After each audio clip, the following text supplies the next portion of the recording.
Based on the powerful eyewitness testimony of Private George W. Glenn, here is an award-winning, captivating intro designed to hook viewers immediately and compel them to watch the entire video.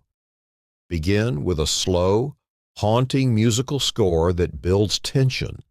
Start with a blurred, atmospheric image of a 19th century cavalryman's silhouette or a windswept prairie narrator. Voiceover measured intense. History remembers it as Custer's last stand, a mythic tale of glory and defeat. But what if everything you think you know about that day is wrong? Music takes a darker, more ominous tone. Cut to quick, stark images.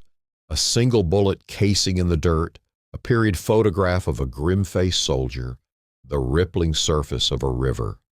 Narrator: what if the real story wasn't just about a doomed general, but about the men he led into a nightmare? Men who survived to tell a truth far more shocking and raw than the legend allows. Music swells slightly, then drops to a near-silent, tense hum. The screen now shows the title of the video in bold, stark lettering. On-screen text: Eyewitness account exposes shocking dark horrors, narrator. Voice drops to a compelling whisper. Tonight, we step into the boots of one of those survivors, Private George Glenn. He served under a false name, and what he witnessed from the blood-soaked bluffs of the Little Bighorn has been buried for over a century, until now. A shaking hand holding a canteen, a chaotic painted depiction of the battle, a close-up of a soldier's desperate eyes from a photograph. This is not a story of strategy from a general's tent. This is ground-level horror, the acrid smell of gunpowder and fear, the chilling war cries closing in, the desperate, grisly scramble to dig foxholes with butcher knives, and the stomach-churning moment a soldier, out of ammunition, had to play dead among the bodies of his comrades. Music cuts out entirely for a beat of silence. He saw Custer's fatal arrogance. He endured Reno's panicked retreat. And he survived a siege where a single hill was the only thing between his entire battalion and a total massacre. The main title appears fully, accompanied by a single sharp drum beat or sound effect. On-screen full title: Eyewitness account exposes shocking dark horrors of Custer's battle at Little Bighorn, narrator. Voice returns, clear and direct. We have his entire unflinching testimony, every harrowing detail in his own words. This is the Battle of the Little Bighorn, stripped of all myth. This is the dark, horrifying truth. Join us. Music begins a slow, relentless build as the first line of the script appears on screen, leading directly into the body of the video. But before we begin, like and subscribe. Private George W. Glenn, serving under the assumed name George W. Gleese with H Troop of the 7th U.S. Cavalry, lived through the ordeal with Major Marcus Reno's detachment at the Battle of the Little Bighorn. His thorough eyewitness report delivers an essential soldier's eye view of the regiment's actions, Reno's fight in the valley and the frantic stand on the high ground. Glenn's precise memories of the battle, the circumstances of the siege, and the somber duty of interring the fallen contribute a crucial and distressing record of the disastrous loss. His statement continues to be a key document for scholars, providing significant insight into this defining moment in America's military past and the realities faced by the common troopers. H&M troops of the 7th U.S. Cavalry received orders to leave Fort Rice and proceed to the 7th Cavalry's headquarters at Fort Lincoln, Dakota, where we joined the regiment in camp. We had only been encamped a short while when enemy scouts began to approach our position, signaling that hostilities had commenced. As a result, the 7th Cavalry was directed to move against them. The regiment had not intended to depart Fort Lincoln at such an early date. The camp was struck on the 17th of May, with roughly 25 to 30 wagons accompanying the column. The steamboat Far West was hired to transport supplies and military stores and to retrieve any wounded men should an engagement occur. The regiment marched through Bismarck, Dakota at 10 in the morning with Mrs. George A. Custer and a U.S. paymaster in attendance. When we reached the Heart River, the paymaster distributed the troopers' wages. This action was taken from concern that a significant portion of the regiment might remain behind in Bismarck, incapacitated by drink. The soldiers labored to construct a pontoon bridge for getting the wagon train across the Heart River. A severe rainstorm struck, which slowed our progress through Dakota's sticky gumbo hills, and the column did not make the Little Missouri River until late May due to a blizzard that blew all night. The regiment stayed in camp there until June 4th, then moved out, making a camp without water between the Little Missouri and the Powder River. The call to mount sounded early on the morning of June 5th, and we reached the Powder River on the evening of the 7th. There, General Terry identified a trail made by Indians. Terry dispatched his scouts to follow this trail, and based on its direction, they returned shortly after, reporting that the tribes were heading for the Little Bighorn. Terry left his wagon train at Powder River, taking his pack train instead, and all men deemed unfit for the rigorous march were also left with the wagons, along with a guard detail.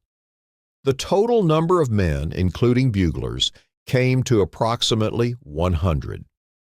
The column advanced slowly along the Yellowstone River, and upon reaching the Tongue River on June 16th, we discovered several Indian burials on raised platforms and in the forks of trees. Men of the 7th Cavalry pulled down these graves and cast them into the Tongue River. This was a very foolish deed to bother these dead, for I drank water some 100 yards downstream from where they were thrown. One native, placed in the crook of a tree, was not taken down and did not fall into the river. We did not establish camp there, so the force moved gradually up the Yellowstone, deploying flankers to prevent the Indians from ambushing us. I should mention there was a decomposed infant at the base of one tree, having fallen from one of the burial sites. Several days later, we arrived at Rosebud Creek. There we found the steamer Far West moored, and also Colonel Gibbon with 4 companies of the 2nd Cavalry and the 7th Infantry. It was at the Rosebud that Custer was given his instructions. Custer was directed to issue 12 pounds of oats and 2 horseshoes, one for a front hoof and one for a rear hoof, which each man would transport on his own mount. Custer was to send word to Terry at the mouth of the Little Bighorn via a scout once he had found the Indian village. Custer departed from the mouth of Rosebud Creek on June 24th. While marching up the Rosebud, we came across many recently abandoned campsites where the Indians had gathered before moving over to the Little Bighorn. We marched continuously, day and night. At midnight we would halt, keeping hold of our horses' bridles, then resumed our advance until the morning of the 25th. Then more ammunition was distributed. It was at that time the half-breed scout, Mitch Booyer, came back and informed Custer the village held between 8,000 and 10,000 people. Custer paid no attention to what the scout told him. Everyone understood what Custer intended to do, that Custer would attack, and that Mitch Booyer was prepared to lead him. But Mitch Booyer knew what the outcome would be. Yet, Custer was a man who would not be directed. No one would be privy to his plans. Custer pressed his march to within 5 miles of the Little Bighorn on June 25th, and then called a halt. Custer delivered his orders to Major Reno. Custer told Reno that he, Custer, would take his 5 troops and go forward, and Reno was to follow closely behind with the other troops and keep the pack train up as well. Custer had brought Mrs. Custer's horse, named Sadie, on the expedition so he would have a fresh mount going into battle. Custer set off at a gallop. Reno lost Custer's trail and wandered off into the hills. Upon coming back out of the hills, he was met by trumpeter John Martin, bearing a message to come quickly and bring the packs. Big village. But for some inexplicable reason, Reno did not follow Custer's track. Instead, Reno veered away from Custer's trail 4 miles up the Little Horn to the left of the village. After reaching the bluffs overlooking the river, he attempted to move downriver to unite with Custer. But observing so many Indians between his force and Custer's, he realized he was entirely separated. Benteen counseled Reno to pull back and form the pack train into a defensive circle in a ravine. By this time, Custer was engaged. Custer launched his assault around 2:30 p.m. Reno began his charge at approximately 3 o'clock. After Reno had crossed the river, he saw such numbers of Indians emerging from the trees that he ordered his men to dismount and fight in skirmish lines. The final time he ordered them to remount, a universal panic set in, and they fell back in retreat to the river crossing where they had entered. Simultaneously, the Indians were shooting his men from their saddles. Reno suffered severe losses on this charge in the valley. After the withdrawal to the hills, H Troop occupied one bluff while the other troops held positions behind the other high ground. It was not long after Reno was encircled before the Indians launched a charge directly at H Troop. Their objective was to take the hill held by H Troop. Had they seized that hill, they would have slaughtered every man in Reno's command. They made 3 or 4 assaults, and none succeeded in taking the hill. The final charge was so forceful that Benteen was forced to request reinforcements from Reno. M Troop was dispatched to Benteen's aid and drove the Indians back. Whenever we had a moment, we scraped holes in the earth so we could keep our heads out of view. It seemed we were not concerned with any other part of our bodies. We used our butcher knives, as we could not locate any picks or shovels during the fighting. I believe we did remarkably well to keep them at bay with the handful of men we had against such a great number of Indians. For after Custer's command was slaughtered, every warrior turned on Reno. H Troop exhausted its ammunition on the hill. Every man looked at the others to see who would go into the ravine where the pack train was to fetch more ammunition. I saw that no one would go, so myself and a comrade named Jones went down after a crate. After that, Comrade Jones was killed. I could not carry a case of carbine ammunition, so I took a box of pistol cartridges, and on my climb back up the hill from the ravine, a bullet hit the box I was carrying. There must have been 3 or 4 rounds that struck it. I dropped to the ground, feigning that I was dead, deceiving the Indians. Benteen told some men to run down the hill and retrieve the box I had been carrying. I spoke softly that I was merely catching my breath, and that I would be there in a minute or so. When I reached the top of the hill, the Indians led another charge. That was the charge that almost pushed H Troop off the hill. This assault occurred on the evening of the 25th. The charge on the morning of the 26th was not as severe. I felt deep sorrow for the poor wounded men who were lying among the pack train that were shot down for the protection of the wounded, for they were suffering for water. We broke open boxes of tomatoes and other fruits, which were officers' fruits, and gave them to the wounded to stop their thirst until such time we could get water for them. There was a water party selected to get water for them, protected by a firing party along the ridge, with orders from Captain Benteen to give no man water but only the wounded, and to let every man get his own water. We held the Indians off all day on the 26th. At night, things were quieter. It was on the evening of the 25th when Madden of K Troop lost his leg. It was cut off on top of the hill. There were not many shots fired from the Indians on the morning of the 27th. It looked to me that if Terry were a dashing man like Custer, he could have come up on the 26th instead of the 27th, for Terry had only 20 miles to come. However, when Terry came up to Reno, he asked Reno where General Custer was. Reno replied that he did not know.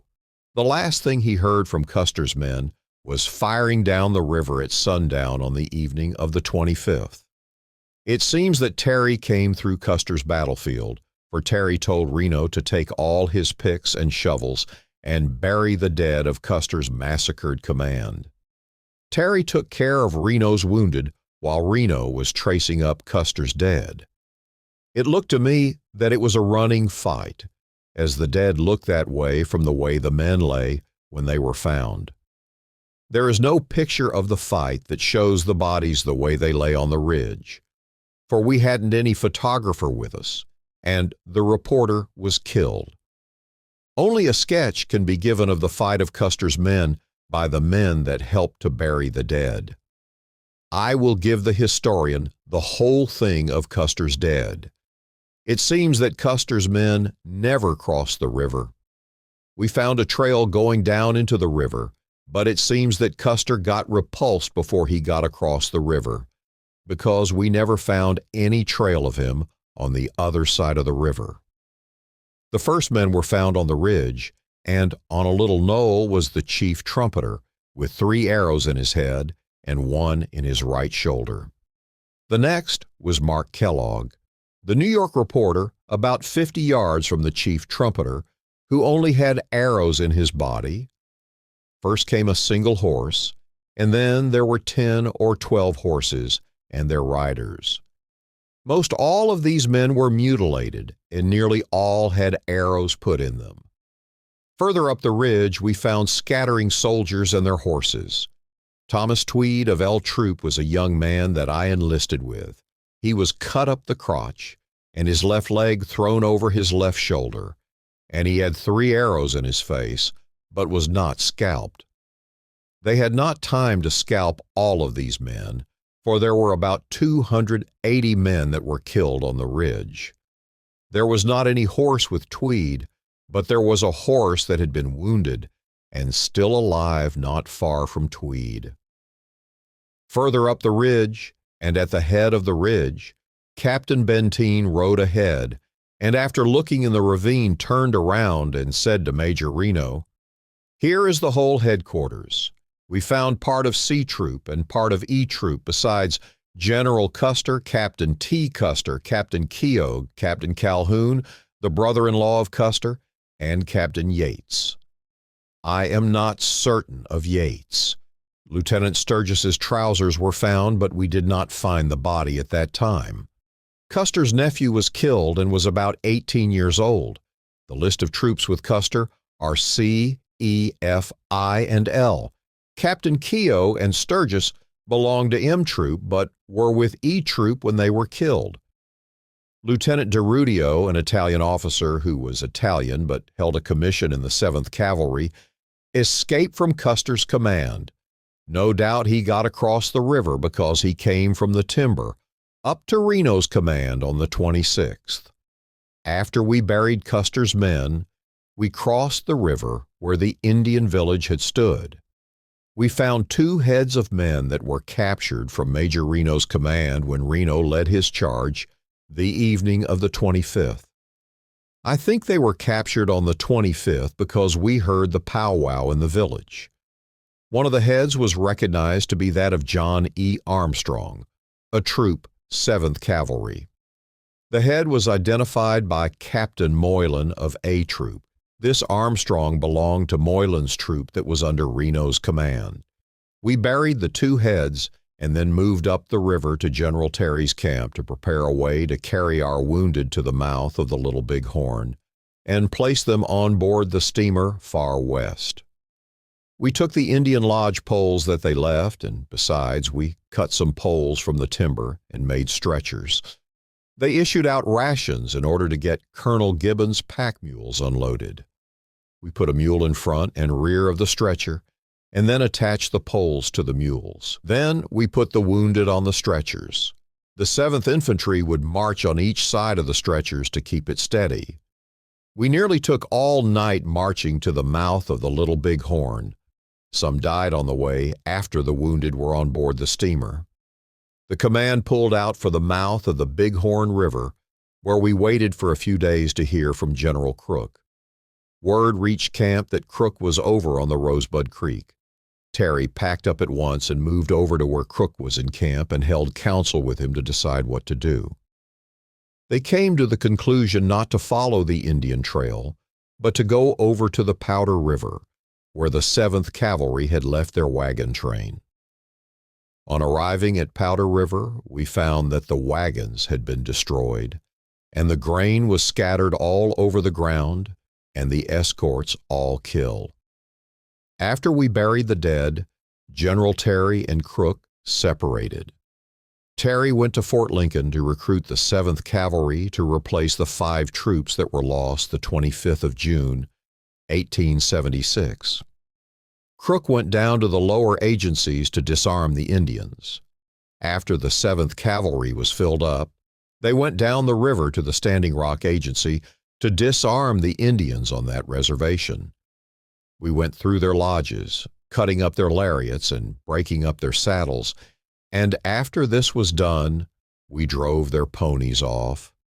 Then we returned to our headquarters at Fort Lincoln, Dakota.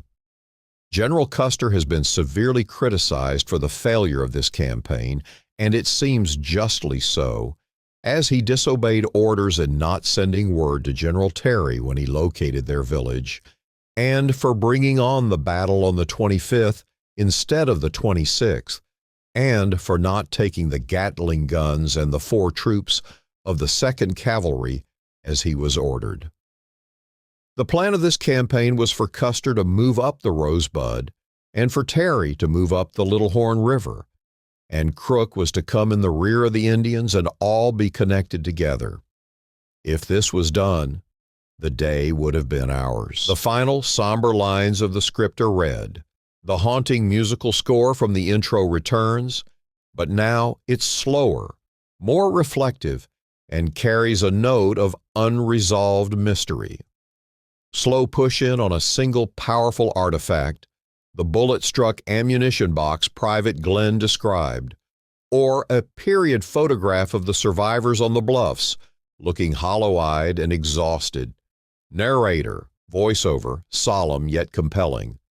This was the truth, according to Private George W. Glenn. A story of catastrophic misjudgment, of raw survival, and of horrors witnessed from the dirt. But here is where his account ends, and where the deeper mysteries begin. On-screen text, the unanswered questions. Why did Reno truly veer off Custer's trail? Was it confusion, or something closer to cowardice? What final, unheeded warning did Scout Mitch Boyer whisper before riding to his own death? And what did George Glenn and men like him carry in their minds for the rest of their lives that they could never put into words? Dramatic montage.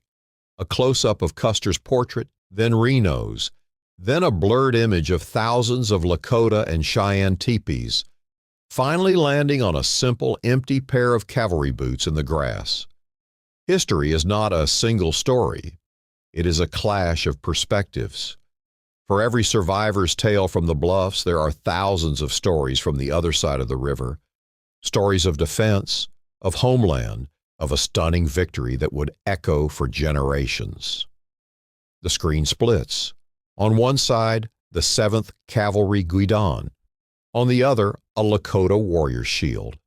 They slowly fade, leaving only the timeless, windswept landscape of the Little Bighorn battlefield. So we leave you with this challenge and this invitation. What is your verdict? Was this a tragedy of arrogance, a failure of command, or simply the brutal, chaotic face of war itself? Drop your theory in the comments. Let's unravel this history together. The video's title fades up once more, smaller. Over the peaceful landscape on screen final text, The past is a puzzle. What piece did we just find? Final line, a direct, thoughtful address to the viewer. This was the Little Bighorn through one man's eyes, but the battle to understand it is never over. The screen holds on the quiet, empty battlefield for a final moment. The music resolves with one last poignant note, then fades to black.